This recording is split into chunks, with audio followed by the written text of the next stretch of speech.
सभी को नमस्कार, राधे राधे। और आप सभी का एक बार फिर से करिवल ऑनलाइन प्लेटफॉर्म पे बेटा बहुत बहुत स्वागत। तो जैसा कि आप सभी जानते हैं कि क्लास 9th की एक क्लास होगी और हम लोग पढ़ रहे हैं साइंस। ठीक है, तो मुझे बताइए कि इससे पहले वाली क्लास में हमने कहाँ तक चीज़ों को कर लिया था, उसके आगे ही शुरुआत करेंगे आज। ठीक है, जल्दी से बताइए बच्चों, हमने इससे पहले वाली क्लास में क्या पढ़ लिया था। बायो में, बायो की आपकी क्लास है, उसके बाद वहीं से शुरुआत करेंगे। सचिन, अनिल, शिवांश, सभी को नमस्कार, वेलकम बेटा। जल्दी से बताओ बच्चों की हमने कहाँ तक कर लिया था, तो फिर वहीं से करेंगे। Thank you Jeet. Good evening Gokul, Ajay good evening बेटा। चलिए बच्चों जल्दी से बताइए एक बार कहाँ तक करा था, फिर वहीं से शुरुआत करेंगे, है ना। हमारा बायो का टॉपिक चल रहा है। बायो में हम पढ़ रहे थे फंडामेंटल यूनिट ऑफ लाइफ, यानी कि आप सभी जानते हैं जीवन की प्रारंभिक इकाई, जिसे केंद्रक नाम दिया जाता है। ठीक है, नमस्कार बेटा विश्वजीत। जिसे सेल नाम दिया जाता है, जिसे कोशिका नाम दिया जाता है। ठीक है जी, जय किशन बेटा गुड इवनिंग। बताओ बच्चों जल्दी से फटाफट, फिर वहां से शुरुआत करें। हमने कहां तक कर लिया था, कोशिका के बारे में हम बात कर रहे थे। हमने कोशिका का स्ट्रक्चर वगैरह भी जाना था। हमने लास्ट वाली क्लास में, अच्छा हाँ, लास्ट वाली क्लास में बेटा हमने न्यूक्लियोप्लाज्म के ऊपर बात करी थी। लास्ट वाली क्लास में हमने साइटोप्लाज्म के ऊपर बात करी थी और हमने प्रोटोप्लाज्म के ऊपर बात करी थी। यानी कि जो कोशिका द्रव है, जो जीव द्रव है, और जो, जी हाँ वेलकम बेटा प्रिया, और जो आपका कोशिका द्रव है या फिर जो केंद्रक द्रव है और जो प्रोटोप्लाज्म यानी कि जीव द्रव है, उसके ऊपर हमने बात करी थी। ठीक है, अब हमें उसके आगे करना है। तो प्लीज बेटा याद रखा करो कि हमने कहाँ तक करा है ना, क्योंकि क्लास में अगर आप लोग मुझे एक बार बता देंगे कि हमने कहाँ तक कर लिया तो उसके बाद ठीक रहता है ना। तो बेटा हम ये देख चुके हैं कि जब साइटोप्लाज्म और साथ के साथ में न्यूक्लियोप्लाज्म ये दोनों मिल जाते हैं तो उसे हम प्रोटोप्लाज्म बोलते हैं। ठीक है, तो यहां तक तो हमें कोई भी समस्या नहीं थी। इसके बाद हमें आगे देखना है। ठीक है, तो हेडिंग डालेंगे हम सारे के सारे। ठीक है, लिखिए जल्दी से। तो आपका टॉपिक है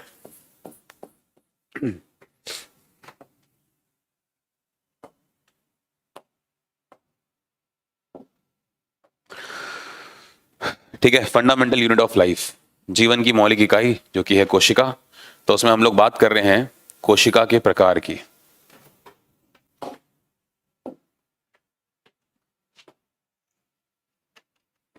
कोशिका के प्रकार,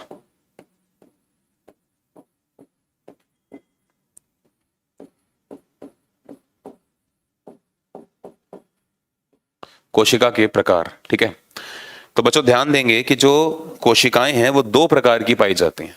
ठीक है, कोशिकाओं के प्रकार की अगर हम बात करें तो कितनी प्रकार की कोशिकाएं हमें पढ़नी है, दो प्रकार की। ठीक है, अगर हम बात करें तो जो बच्चों विकास है, विकास का मतलब डेवलपमेंट की अगर मैं बात करूं, आप जानते हैं कि पहले पहले के जो मनुष्य हुआ करते थे वो अलग दिखते थे, आज के जो मनुष्य हैं वो अलग दिखते हैं। तो एक विकास का जो दौर है वो काफी समय से चलता हुआ आ रहा है और आगे बहुत समय तक चलता रहेगा। जब तक इस पृथ्वी का अस्तित्व रहेगा तब तक ये विकास चलता रहेगा। हमारे शरीर के ऐसे सारे के सारे अंग जिनका कुछ खास अब प्रयोग नहीं रह गया है ना, जैसे आप जानते हैं अपेंडिक्स। अपेंडिक्स जो है आपके बड़ी आंत यानी कि लार्ज इंटेस्टाइन का एक हिस्सा है, जिसका पहले प्रयोग किया जाता था जब आदि मानव वगैरह या फिर आप कह लीजिए जो मनुष्य थे वो घास फूस वगैरह ये सब खाते थे। तो आप जानते हैं ना कि अपेंडिक्स का मेन काम क्या है, सेलुलोज का पाचन करना। सेलुलोज क्या है, सेलुलोज एक प्रकार की कार्बोहाइड्रेट है।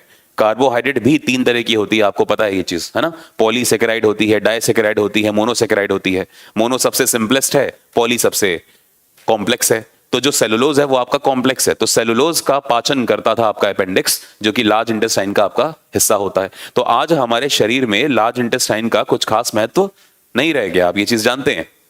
तो जब नहीं रह गया तो एक समय आगे आने वाली जो जनरेशन्स होंगी, हो सकता है कि आज से 100 साल के बाद या 150 सालों बाद या 200 सालों के बाद जो मनुष्य पैदा हो, उनके शरीर में हो सकता है कि ये अंग हो ही ना, अपेंडिक्स नाम का अंग हो ही ना। तो ये क्या है, ये एक विकास का ही तो दौर चल रहा है पूरा, ये विकास ही है, उत्परिवर्तन ही तो है ये। तो विकास के आधार पर कोशिकाओं को भी दो हिस्सों में बांटा गया। ठीक है, एक को हमने कहा, एक को हमने नाम दिया बच्चों प्रोकैरियोटिक कोशिका, और एक को हमने नाम दिया यूकैरियोटिक कोशिका। तो दोनों को ही हमें ध्यान से समझना है कि प्रोकैरियोट्स और यूकैरियोट्स क्या होते हैं, हमें इनको भी ध्यान से समझना होगा। तो ये कोशिकाओं के दो प्रकार हैं। ठीक है, इस बात को ध्यान से समझेंगे। ऐसा कुछ नहीं है बेटा, सेल को मेजर थोड़ी किया जाता है, सेल कोई ऐसा कोई लिक्विड थोड़ी है जिसको आप मेजर करोगे। सेल की स्टडी होती है, उसको साइटोलॉजी कहते हैं। सेल है ना, सेल के लिए जो एक शब्द यूज करते हैं साइटो, और सेल नाम का जो शब्द है ये एक लैटिन शब्द सेल्यूला से आया है, जिसे सबसे पहले रॉबर्ट हुक जो एक साइंटिस्ट हुआ करते थे, जिन्होंने सन 1665 ईस्वी में अपने प्रिमिटिव माइक्रोस्कोप यानी कि अपने प्रारंभिक माइक्रोस्कोप का प्रयोग करके जब कॉर्क को देखा तो उसमें बुद्धिस्ट मॉन्क्स, जो बुद्धिस्ट के जो घर होते हैं वो बेंजीन के रिंग के जैसा एक स्ट्रक्चर उन्होंने देखा, जिसे लैटिन में सेल्यूला नाम दिया जाता था। तो वहां से ये सेल नाम का शब्द उत्पन्न हुआ है। ठीक है जी हाँ, तो प्रोकैरियोट्स और यूकैरियोट्स ये दो प्रकार के सेल पाए गए। ठीक है, प्रोकैरियोटिक और यूकैरियोटिक ये दो प्रकार के बेटा सेल पाए जाते हैं। यहां तक किसी बच्चे को मेरे ख्याल से कोई समस्या नहीं होगी। अब देखिए क्या होता है कि जो प्रोकैरियोटिक है और जो यूकैरियोटिक है, इनमें बुनियादी तौर पे क्या क्या अंतर है उनको जानिए, फिर एक एक करके लिखेंगे। ठीक है बेटा, सुमन अभी नहीं, पहले जो चीजें पढ़ाई जा रही है उनको पढ़िए, है ना।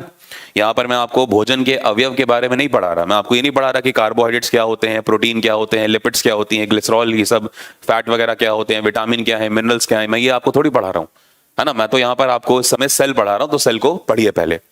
तो हमने बात करी कि प्रोकैरियोटिक और यूकैरियोटिक। बेटा प्रोकैरियोटिक में 3 शब्द हैं, देखिए, एक प्रो, एक कैरियन और एक ओट। ये 3 शब्द जो हैं इनका अपने में अलग अलग मतलब है। जीव विज्ञान में कई प्रकार के ऐसे शब्द आपको मिलेंगे जिनका अपना एक मतलब होता है। जैसे एक शब्द है आइटिस, तो कभी भी अगर आप बायो में आइटिस नाम का शब्द देखें तो उसका मतलब होता है इन्फ्लेमेशन यानी कि सूजन से। जैसे हेपेटाइटिस, जैसे कंजक्टिवाइटिस, है ना। तो ये सारे के सारे जो आइटिस नाम का शब्द अगर कहीं आपको दिखेगा तो वो इन्फ्लेमेशन यानी कि सूजन को शो करेगा। ऐसे ही अगर हम बात करें तो जो प्रोकैरियोटिक्स हैं, तो प्रोकैरियोट्स के अंदर अगर हम बात करें तो 3 शब्द हैं, एक का नाम है प्रो, एक का नाम है कैरियन और एक का नाम है ओट। प्रो का मतलब होता है प्रारंभिक, यानी कि बहुत ही इनिशियल स्टेज, बहुत ही प्रिमिटिव स्टेज, प्रारंभिक अवस्था, वो प्रो है। ठीक है, कैरियन का मतलब होता है न्यूक्लियस यानी कि केंद्रक। कैरियन जो शब्द है भी सब लिखूंगा, तो ये जो कैरियन नाम का शब्द है वो केंद्रक को बताता है। चलो मैं एक बार यहां पे लिखता हूं, प्रो कैरियोटिक, है ना। तो ये प्रोकैरियोट जो है इसमें हम ओटिक हटा रहे हैं और यहां पे सिर्फ ओट कर रहे हैं, प्रोकैरियोट। ठीक है, अभी हम सिर्फ क्या करें, प्रोकैरियोट कर रहे हैं। तो अगर आप प्रोकैरियोट की बात करोगे तो ये जो प्रो शब्द आप देख रहे हो, ये प्रो शब्द बता रहा है प्रारंभिक को।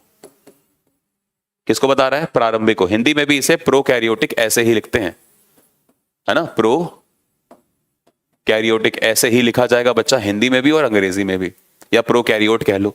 कैरियन नाम का शब्द जो है ये बताता है केंद्रक को। किसको बताता है, केंद्रक को। और ये ओट नाम का जो शब्द है ये बताता है बेटा आपके जाइगोट को। ठीक है, किसको बताता है, जाइगोट को। अब आपको ये नहीं समझना ये जाइगोट वगैरह क्या होता है, इनको आप छोड़ दीजिए अभी के लिए, बस आप 2 चीजों पे ध्यान दें।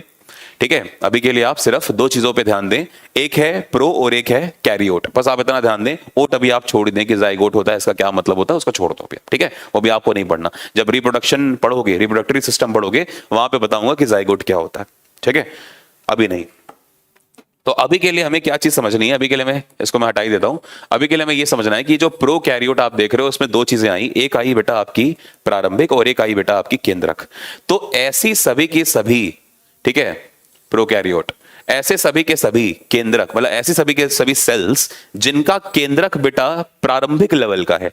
प्रारंभिक लेवल का मतलब जो ज्यादा डेवलप नहीं है, जो ज्यादा डेवलप नहीं है, जिसका ज्यादा डेवलपमेंट नहीं हुआ है, ऐसे सभी सेल्स क्या कहलाएंगी, प्रोकैरियोटिक कहलाएंगे, है ना। यानी कि अल्प विकसित हैं, प्रॉपर तरीके से विकसित नहीं हो पाए। इनका जो न्यूक्लियस है, इनका जो केंद्रक है, आप जानते हैं जब एक हम नॉर्मल सेल बनाते हैं तो सेल के अंदर जो न्यूक्लियस होता है उसके चारों तरफ एक मेम्ब्रेन होती है, और इस मेम्ब्रेन को केंद्रक झिल्ली या फिर न्यूक्लियर मेम्ब्रेन नाम दिया जाता है। और ये न्यूक्लियर मेम्ब्रेन न्यूक्लियस को साइटोप्लाज्म में जाने से रोकता है। कल पढ़ा था हमने, ये चीज पढ़ा था ना, साइटोप्लाज्म यानी कि कोशिका द्रव में जाने से इस न्यूक्लियोप्लाज्म को रोकता है कौन, आपकी न्यूक्लियर मेम्ब्रेन। लेकिन यहां पर प्रारंभिक कोशिकाओं में यानी कि प्रोकैरियोट्स में ये न्यूक्लियर मेम्ब्रेन होती ही नहीं है। अब आप खुद सोचो, जब ये न्यूक्लियर मेम्ब्रेन नहीं होगी तो ऑब्वियस सी बात है न्यूक्लियोप्लाज्म किस में मिल जाएगा, जाके साइटोप्लाज्म में। और अगर ये मिल गया तो फिर यहां पर कोई न्यूक्लियोप्लाज्म होता ही नहीं है।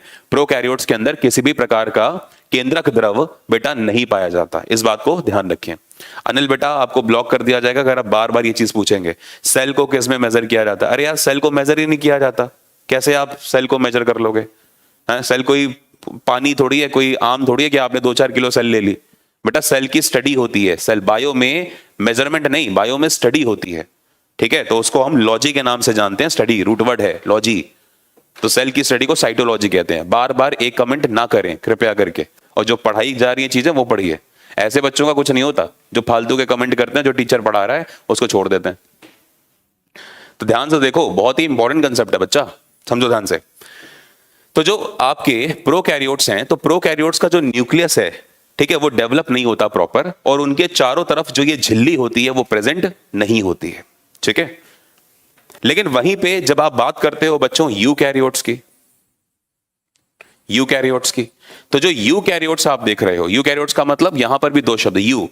बायो में जब भी यू शब्द देखेंगे तो समझ लेंगे कि विकसित के लिए यूज होता है ना, जो प्रॉपर, और कैरियोट्स का मतलब क्या हो गया? न्यूक्लियस। तो ऐसी कोशिकाएं जिनका जो न्यूक्लियस है, जिनका जो केंद्रक है वो बेटा पूरी तरह से यू, यू का मतलब यहां पर विकसित के सेंस में लेते हैं। तो ऐसी सभी कोशिकाएं जिनका न्यूक्लियस बेटा सुविकसित है वो यूकैरियोट्स हो गए। हम, मानव, मनुष्य, जीव जंतु, पेड़ पौधे सभी यूकैरियोट्स हैं।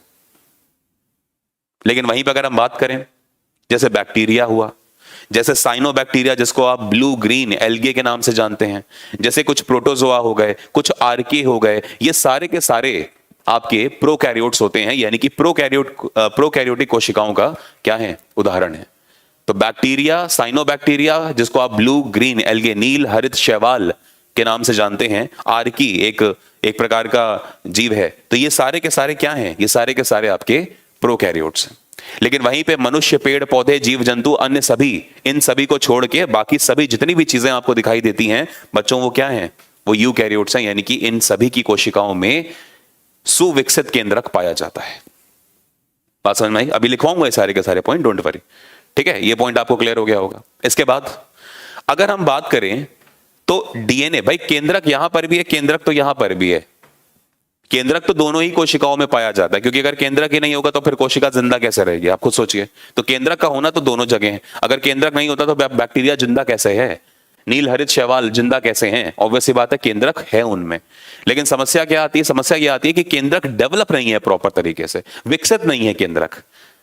ठीक है, और अगर केंद्रक विकसित नहीं है तो इसका मतलब क्या हुआ उसको समझिए।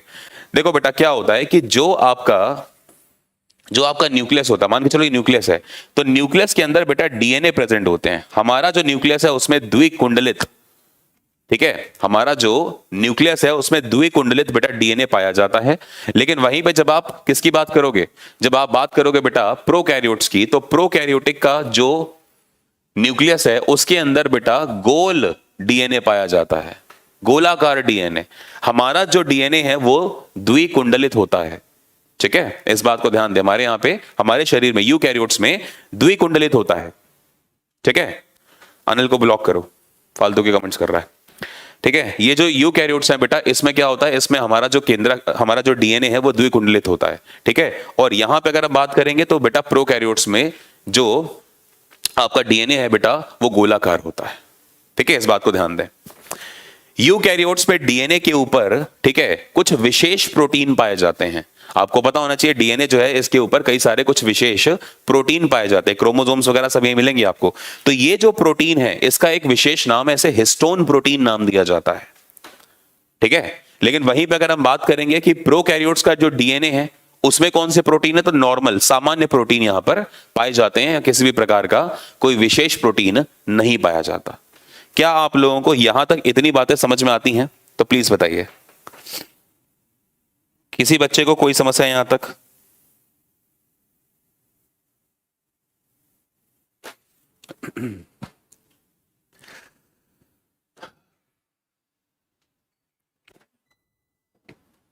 बेटा अगर ऐसा कुछ होता तो मैं लिखवाता नहीं अनिल आपको, बताइए। टीचर से ज्यादा तो जानकारी नहीं रखते ना आप लोग मेरे ख्याल से। अगर ऐसा कुछ होता कि सेल की लेंथ कितनी होती है तो मैं आपको लिखवाता नहीं। हर एक कोशिका की लेंथ अलग अलग होती है, इसलिए वो चीज आती नहीं, पूछी नहीं जाती कभी आपसे। ठीक, कभी कोशिका को मेजर किस में करते हैं, कोशिका की लेंथ क्या होती है, फालतू के सवाल। ये नहीं कि कोई एक मतलब एक रेलेवेंट डाउट आपका हो, कोई लॉजिकल डाउट हो, अभी तक तो नहीं आया, ठीक है, और सिर्फ फालतू के कमेंट्स आप करते जा रहे हैं, ठीक है। शिवांश बेटा, यूकैरियोट का मतलब होता है ऐसी कोशिकाएं जो जिनके अंदर सुविकसित होती हैं, है ना, केंद्रक जो है सुविकसित होता है, ठीक है। डीएनए का full form deoxy ribo nucleic acid, सब लिखवाऊंगा अभी, सब कुछ पढ़ेंगे विकास धीरे धीरे करके, ठीक है। और आगे सुनिए, जो आपका प्रोकैरियोट्स होते हैं, प्रोकैरियोट्स के अंदर भी राइबोसोम पाए जाते हैं और यूकैरियोट्स के अंदर भी राइबोसोम्स पाए जाते हैं, ठीक है, दोनों में ही जो राइबोसोम्स है वो पाए जाते हैं। लेकिन फर्क क्या है, प्रोकैरियोट्स में 70S तरह के राइबोसोम्स पाए जाते हैं और वहीं पे यूकैरियोट्स के अंदर 80S प्रकार के राइबोसोम्स पाए जाते हैं। अभी कोई नहीं पूछेगा कि ये 70S और 80S क्या होते हैं, अभी कोई नहीं पूछेगा। जब राइबोसोम्स पढ़ाऊंगा एक एक करके, आपको सेल्स का एक एक पार्ट पढ़ाऊंगा, mitochondria, lysosomes, ribosomes, Golgi body, हर एक बात पढ़ाऊंगा, तब फिर से डिस्कस करेंगे 70S और 80S क्या होते हैं। अभी के लिए चुपचाप ये समझना है कि प्रोकैरियोट्स के अंदर 70S प्रकार का राइबोसोम्स और यूकैरियोट्स के अंदर 80S प्रकार का राइबोसोम पाया जाता है। अभी के लिए फिलहाल ये सुनेंगे, ठीक है।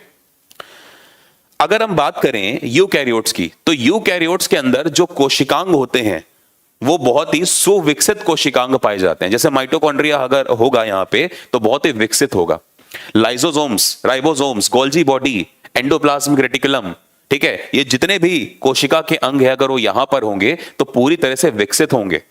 लेकिन वही सारे के सारे कोशिकांग अगर यहां पर होंगे तो विकसित नहीं होंगे, अल्प विकसित होंगे। क्यों? क्योंकि कोशिका ही अल्प विकसित है, उसका केंद्रक ही अल्प विकसित है, और सभी प्रकार के कोशिकांगों को कंट्रोल नियंत्रित कौन करता है? केंद्रक ही तो करता है। और जब कोशिका, इस प्रोकैरियोटिक कोशिका का न्यूक्लियस यानी कि केंद्रक खुद ही कमजोर है, तो वो कोशिका के बाकी अंगों को कंट्रोल नियंत्रित कैसे करेगा? आप खुद सोचिए। तो ये कुछ बुनियादी तौर पे इन दोनों में अंतर मैंने आपको बताने की कोशिश करी कि प्रोकैरियोट्स और यूकैरियोट्स में क्या डिफरेंस होता है। उम्मीद करता हूं कि ये बात आप समझ पाए होंगे। तो ठीक है, इसी बात के साथ लिखना शुरू करेंगे इन सभी बातों को जो हमने अभी तक पढ़ी है, ठीक है। चलिए एक एक करके लिखेंगे इन सभी बातों को।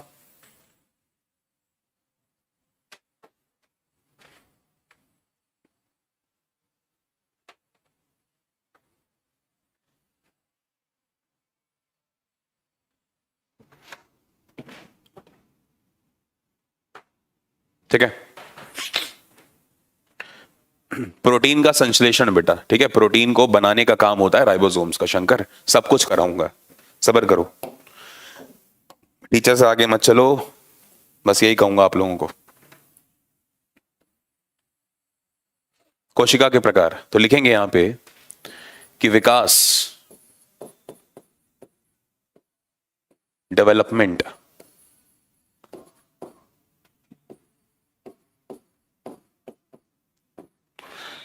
के आधार पर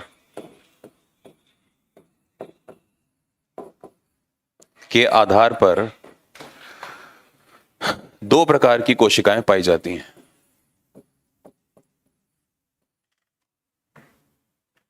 के आधार पर दो प्रकार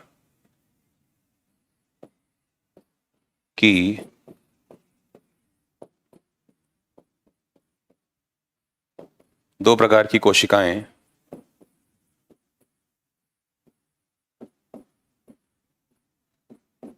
पाई जाती हैं, ठीक है। तो डेवलपमेंट यानी कि विकास के आधार पर बच्चों दो प्रकार की कोशिकाएं पाई जाती हैं।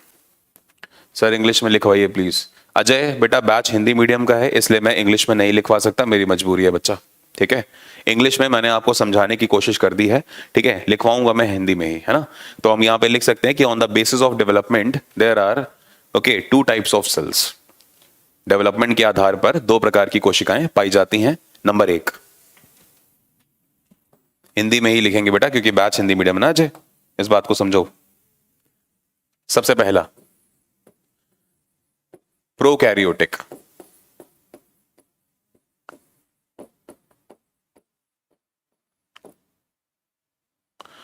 प्रोकैरियोटिक कोशिका। कौन सी कोशिका है? प्रोकैरियोटिक कोशिका है। और दूसरे नंबर पे अगर हम बात करें तो वो है बेटा यूकैरियोटिक कोशिका।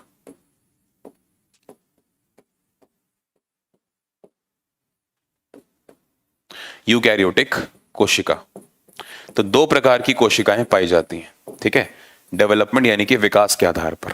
ठीक है, एक एक करके अब हमें इन्हें समझना है। जो बातें अभी हमने आपके सामने रखी इनके बारे में, उन्हें हमें एक एक करके अब लिखना होगा। ठीक है, तो सबसे पहले लिखेंगे प्रोकैरियोटिक कोशिकाओं के बारे में।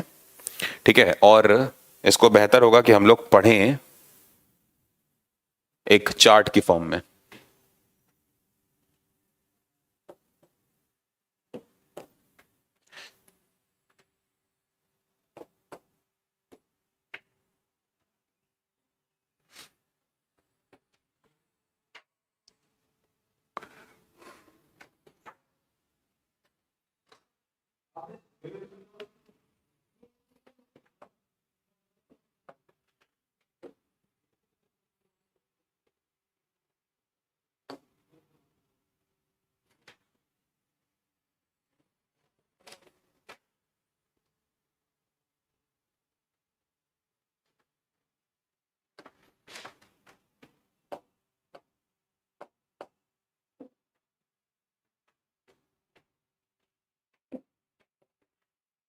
हेडिंग डालेंगे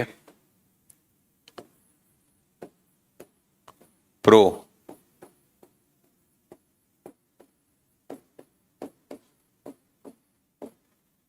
प्रोकैरियोटिक कोशिका।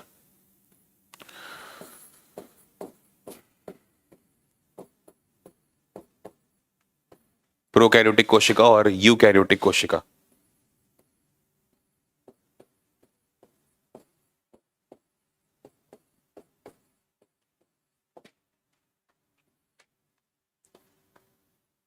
यूकैरियोटिक कोशिका। अंतर पूछा जाता है, अंतर पूछा जाता है, इस बात को ध्यान देना। Sir the under of the cell we get only nuclear. Jeet क्या पूछ रहे हो बेटा? अच्छा, आप ये पूछना चाह रहे हैं कि कोशिका के अंदर सिर्फ न्यूक्लियस पाया जाता है, ये चीज पूछ रहे हैं। तो ऐसा नहीं है, कोशिका के अंदर बहुत कुछ पाया जाता है। एक एक करके पढ़ोगे। कोशिका के अंदर 10-12 ऑर्गेनेलीज पाए जाते हैं, 10-12 कोशिकांग पाए जाते हैं। सबको एक एक करके पढ़ाऊंगा। ठीक है, सबर तो करो। आप लोग को पूरा एक दिन के अंदर डॉक्टर बनना है, ऐसा थोड़ी संभव है ना। कोशिका इतना जरूर कहूंगा कि जब टॉपिक खत्म हो जाएगा तब आपका कोई डाउट नहीं बचेगा एक सिंगल भी, ये मेरी गारंटी है। बच जाए तो पूछ लेना, वो बचेगा ही नहीं। धीरे धीरे करके सब कुछ करेंगे। कैसे बच जाएगा डाउट आपका?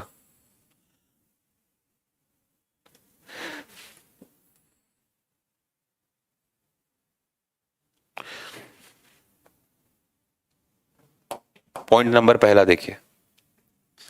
ठीक है, पहला पॉइंट, अगर हम बात करें प्रोकैरियोटिक,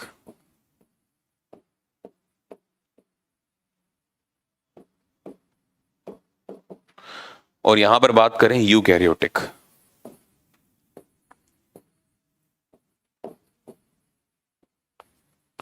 तो इन दोनों में ही अंतर क्या है?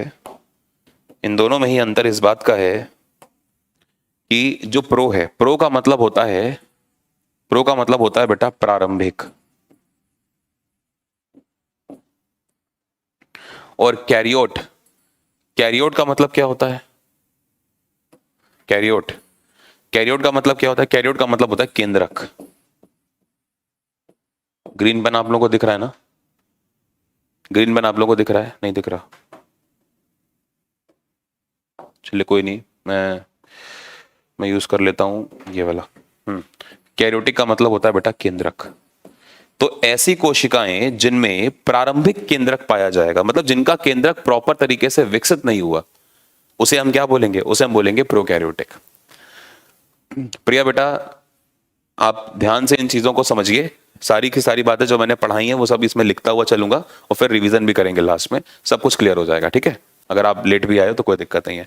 तो प्रोकैरियोट का मतलब हुआ कि ऐसी कोशिकाएं जिनमें केंद्रक प्रारंभिक पाया जाता है, यानी कि प्रारंभिक अवस्था में डेवलप नहीं हुआ प्रॉपर, उसे कहते हैं प्रोकैरियोटिक कोशिका। और यूकैरियोटिक का मतलब क्या हो गया? यू का मतलब होता है सुविकसित। बायो में इसे सुविकसित के नाम से जाना जाता है, यानी कि वेल डेवलप्ड, है ना। The cells in which well developed nucleus is present is known as eukaryotic cell. ठीक है, सुविकसित। और कैरियोट का मतलब तो बच्चे केंद्रक होता ही होता है ना। तो जिनमें सुविकसित केंद्रक पाया जाएगा उन्हें हम क्या बोल देंगे? यूकैरियोटिक। इस बात को लिखते हैं।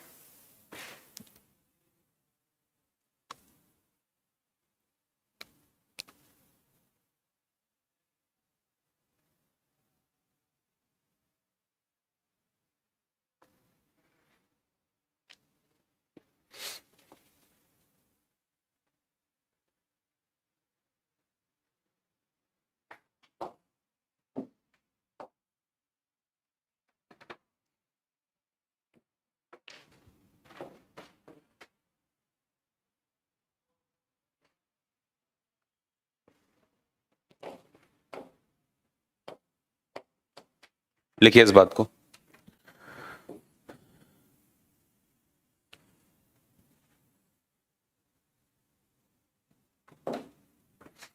ऐसी कोशिकाएं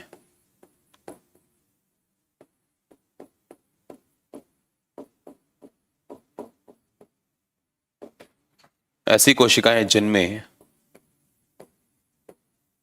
ऐसी कोशिकाएं जिनमें केंद्रक प्रारंभिक अवस्था में पाया जाता है। प्रारंभिक अवस्था का मतलब अल्प विकसित।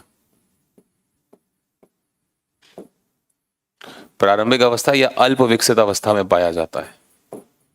होता तो है लेकिन अल्प विकसित होता है। होता तो है ही, न्यूक्लियस नहीं होगा तो सेल जिंदा कैसे रहेगी। ठीक है, प्रारंभिक अवस्था या अल्प विकसित अवस्था में पाया जाता है।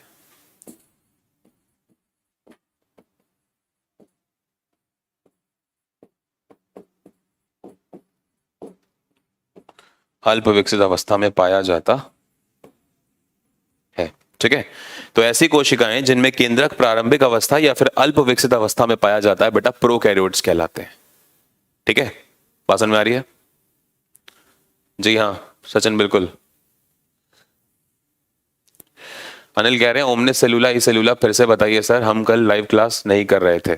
ठीक है, बहुत बढ़िया मालिक, आपके आदेश की पूरी तरह से तौहीन की जाएगी। ठीक है, अभी तो नहीं बता रहा, लास्ट में जाते हुए बताऊंगा। ठीक है, मतलब आप क्लास ना देखें तो अब ये टीचर की जिम्मेदारी बनती है कि आपके घर पे आए और आपको आके पढ़ा के जाए कि ओमनिस सेलुला ई सेलुला का क्या मतलब होता है ना। नवाब हैं आप हिंदुस्तान के, है ना। अंग्रेज चले गए, मुगल चले गए, आपको छोड़ गए। मुगलों के नवाब हैं आप, मुगलों के समय के बादशाह, है ना। अकबर और जहांगीर और ये औरंगजेब, इन सब के बाद अब आप ही का नंबर आता है कि आप आदेश करें, फरमान निकालें कि हम कल क्लास नहीं ले पाए थे, तो आज आप बताइए ओमनिस सेलुला ई सेलुला का क्या मतलब होता है। मजाक चल रहा है बेटा? देखो ध्यान से, इस पॉइंट को लिखेंगे। ठीक है, ये वाला पॉइंट तो आपने लिख लिया। और ऐसी कोशिकाएं जिनमें सुविकसित केंद्रक पाया जाता है उन्हें हम यूकैरियोटिक सेल कहते हैं। ठीक है, इस बात को लिखेंगे।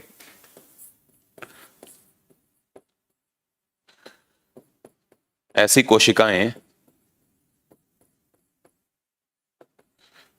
जिनमें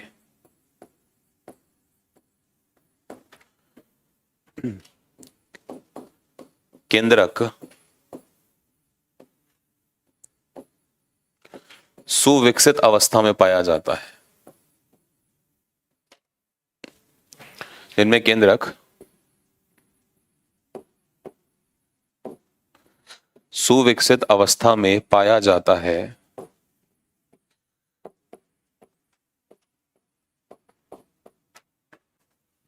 ठीक है, यूकैरियोटिक सेल्स कहलाती हैं। बच्चों पहले पॉइंट में किसी को कोई समस्या प्लीज बताइए।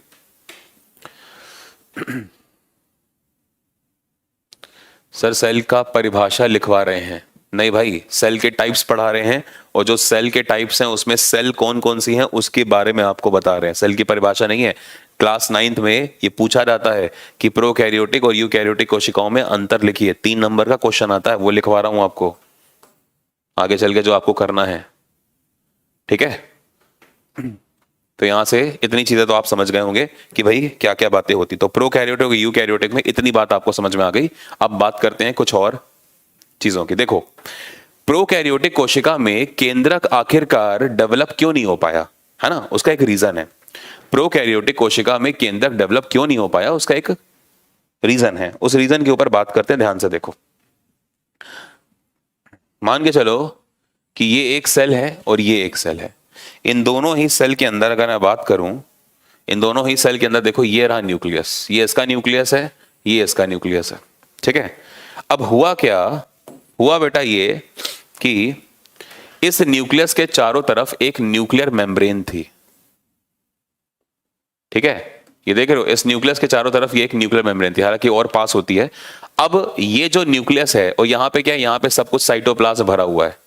देख रहे हो, यहां पे सब क्या है, यहां पे सब कोशिका द्रव है, ये पूरा कोशिका द्रव जेली के जैसा, है ना, सॉल्ट वाटर इसमें सब प्रेजेंट होता है। तो ये कोशिका द्रव है। अब ये न्यूक्लियस का जो न्यूक्लियोप्लाज्म है, यानी कि जो न्यूक्लियस का जो केंद्रक द्रव है, वो बेटा इस न्यूक्लियर मेम्ब्रेन को पार करके बाहर नहीं आ सकता, ठीक है ना, पार करके बाहर नहीं आ सकता। और अगर पार करके ये बाहर नहीं आ सकता, अभी मैं आपको दिखा रहा हूं, हालांकि ये पूरा ऐसे होता है, क्लोज होता है, तो ये न्यूक्लियोप्लाज्म साइटोप्लाज्म के अंदर नहीं जा सकता। नहीं जा सकता तो इसका मतलब क्या होगा? इसका मतलब ये होगा कि यार ये जो न्यूक्लियोप्लाज्म और जो साइटोप्लाज्म है ना, ये दोनों एक साथ नहीं मिले। नहीं मिले तो इसका मतलब है कि केंद्रक जो है वो प्रॉपर तरीके से विकसित हो पाया, केंद्रक प्रॉपर तरीके से विकसित हो पाया। लेकिन वहीं पे जब आप बात करते हो प्रोकैरियोट्स की, तो प्रोकैरियोटिक सेल में क्या होता है, ये देखो, ये आपका है साइटोप्लाज्म, ठीक है, इसे हम कोशिका द्रव कहते हैं, ये साइटोप्लाज्म है। और साइटोप्लाज्म तो है, ठीक है, लेकिन न्यूक्लियस के चारों तरफ जो न्यूक्लियर मेम्ब्रेन होनी चाहिए वो एब्सेंट है। यानी कि न्यूक्लियस के चारों तरफ जो केंद्रक झिल्ली होनी चाहिए, वो केंद्रक झिल्ली इस समय अनुपस्थित है। और इसी केंद्रक झिल्ली के अनुपस्थित होने की वजह से ये न्यूक्लियस जो है बेटा वो छितर जाता है पूरा इसके अंदर, और ये पूरा न्यूक्लियस ऐसे ऐसे इसके अंदर चला जाएगा। न्यूक्लियस होगा तो भाई, अगर न्यूक्लियस ही नहीं होगा तो सेल जिंदा कैसे है? बैक्टीरिया हो गया, ब्लू ग्रीन एल्गे, यानी कि अगर हम बात करें नील हरित शैवाल की, अगर हम बात करें कुछ प्रोटोजोआ की, आर्के वगैरह की, तो ये सब क्या है? ये सब आपके प्रोकैरियोट्स हैं। अभी एग्जांपल लिखवाऊंगा मैं इनके। तो इन सभी के अंदर न्यूक्लियस होता तो है, लेकिन न्यूक्लियर मेम्ब्रेन यानी कि जो केंद्रक झिल्ली है, ये ना होने की वजह से ये केंद्रक विकसित नहीं हो पाता। तो वही चीज आपने यहां पर पहले लिखी है, ये जो पहला पॉइंट आपने यहां पर लिखा है ना, कि जो प्रोकैरियोट्स होते हैं उनका प्रो का मतलब होता है प्रिमिटिव यानी कि प्रारंभिक, और कैरियोट का मतलब होता है केंद्रक, और ओट का मतलब होता है जाइगोट। तो हम जाइगोट के ऊपर तो बात नहीं कर रहे, अभी हमने सिर्फ ये बात करी कि ऐसी कोशिकाएं जिनमें प्रारंभिक अवस्था में केंद्रक पाया जाता है, उसकी बात हो रही है। धैर्य, आपने साइटोप्लाज्म की स्पेलिंग ठीक लिखी है बेटा, यही होती है, ठीक है, क्लियर हो गया? आगे बात करते हैं। तो जब ये वाली प्रॉब्लम आपको शायद समझ में आ गई होगी कि यार क्या क्या चीजें होती हैं, है ना, तो इसी के बारे में नीचे हम इस पॉइंट को लिखेंगे। तो ये जो आप देख रहे हो ये क्या है? एक उदाहरण मैंने आपको दिया है, ये प्रोकैरियोटिक, ये क्या है? ये प्रोकैरियोटिक है ना, ये प्रोकैरियोटिक है। और ये क्या है बच्चा? ये आपका यूकैरियोटिक है, ठीक है। What is this? This is eukaryotic, eukaryotic कोशिका है ये, है ना। कोई समस्या तो नहीं यहां तक? अब इन्हीं चीजों को लिखेंगे, अभी डिफरेंस खत्म नहीं हुए, अगले वाले स्लाइड में आपको डिफरेंसेस फिर से बता रहा हूं, ठीक है।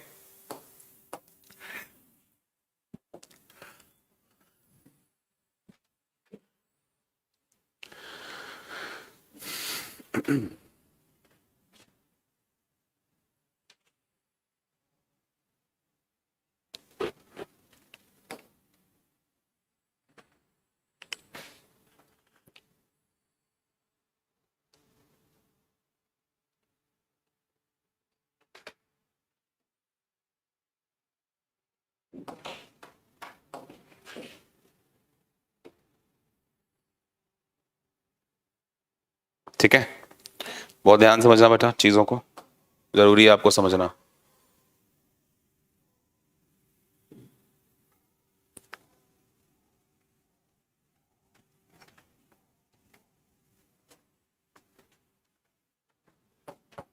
लिखवाता हूं एक एक करके, ध्यान से देखिए। प्रोकैरियोटिक, दूसरा पॉइंट क्या होगा वो लिखवा रहा हूं अब।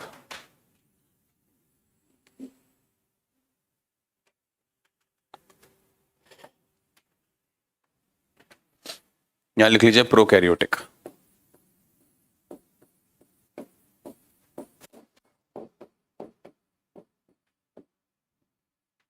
प्रोकैरियोटिक, और यहां लिख लीजिए यूकैरियोटिक कोशिका।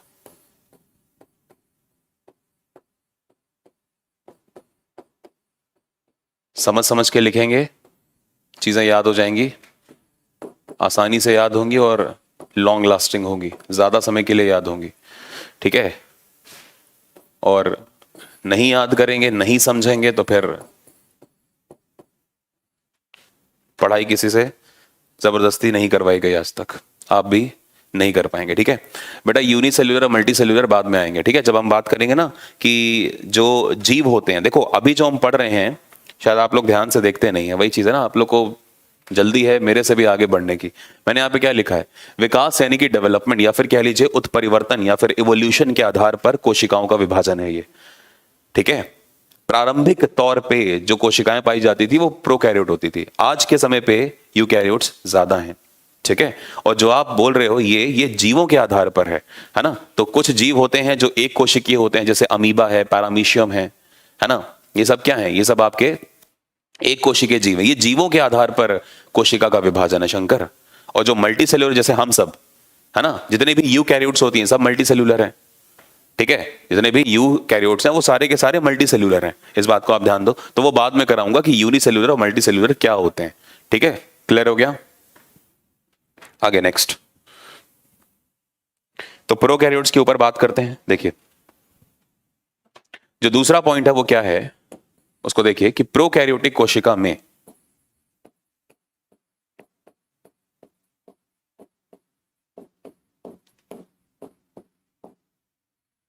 प्रोकैरियोटिक कोशिका में अभी मैंने आपको बताया था न्यूक्लियस डेवलप नहीं हो पाता। क्यों नहीं हो पाता, क्योंकि इसके अंदर जो झिल्ली होती है ना, जो कोशिका झिल्ली होती, सॉरी, जो केंद्रक झिल्ली होती है, न्यूक्लियर मेम्ब्रेन होती है बेटा, वो एब्सेंट होती है, वो प्रेजेंट नहीं होती, इसलिए इनका न्यूक्लियस डेवलप नहीं हो पाता। इस बात को लिखना पड़ेगा। तो प्रोकैरियोटिक कोशिका में, ठीक है, केंद्रक झिल्ली, केंद्रक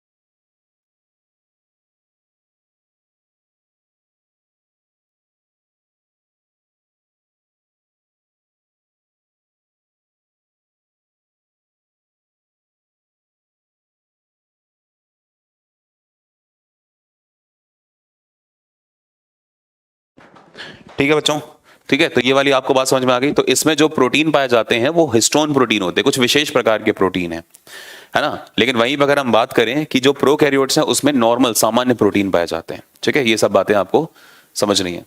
ठीक, तो यहां तक मेरे ख्याल से किसी भी बच्चे को कोई डाउट नहीं होगा, है ना। आगे बात करते हैं, बाकी के जो हमारे डिफरेंसेस होंगे वो हम बाद में लिखेंगे। ठीक है, अभी के लिए ध्यान से देखो।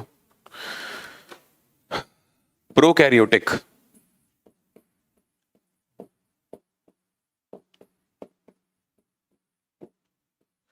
प्रोकैरियोटिक कोशिकाओं में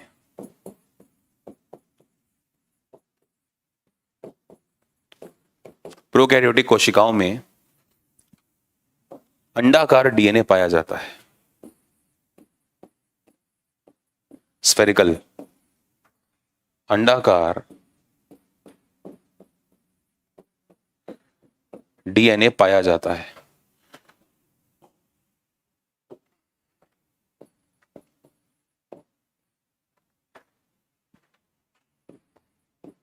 अंडाकार डीएनए पाया जाता है, ठीक है बेटा। जबकि जो आपके यूकैरियोट्स हैं,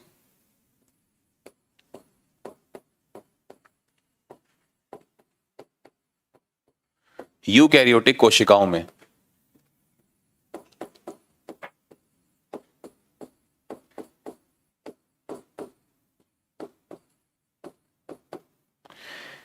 द्विकुंडलित डीएनए पाया जाता है।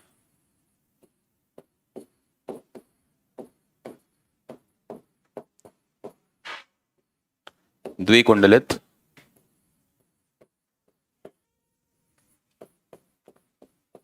डीएनए पाया जाता है। डबल हेलिकल स्ट्रक्चर्ड डीएनए कहते हैं। ठीक है,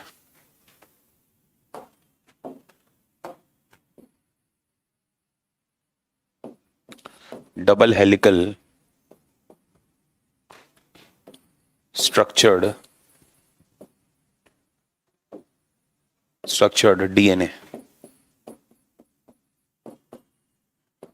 ठीक है, द्विकुंडली डीएनए को डबल हेलिकल स्ट्रक्चर डीएनए कहते हैं। दिखता कैसे है समझ गए। मान के चलिए कि ये आपकी एक सेल है,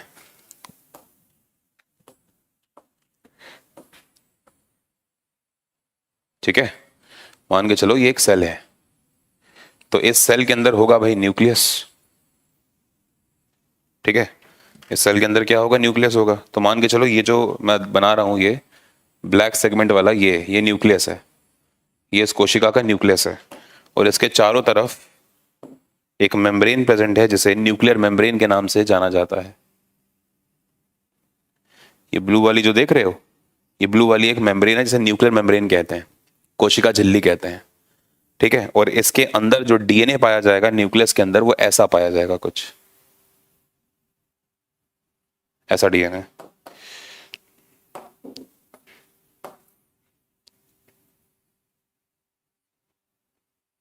ऐसा डीएनए पाया जाएगा, देख रहे हो। ठीक है, और वहीं पे अगर मैं यहां पे बात करूं तो यहां पे क्या सीन है उसको देखो। ये हो गई आपकी सेल का साइटोप्लाज्म,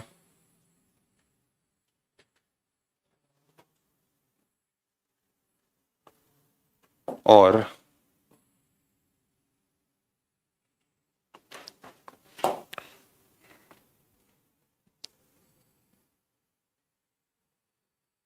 मान के चलो ये कुछ ऐसा सेल है ना, और इसके अंदर ये न्यूक्लियस,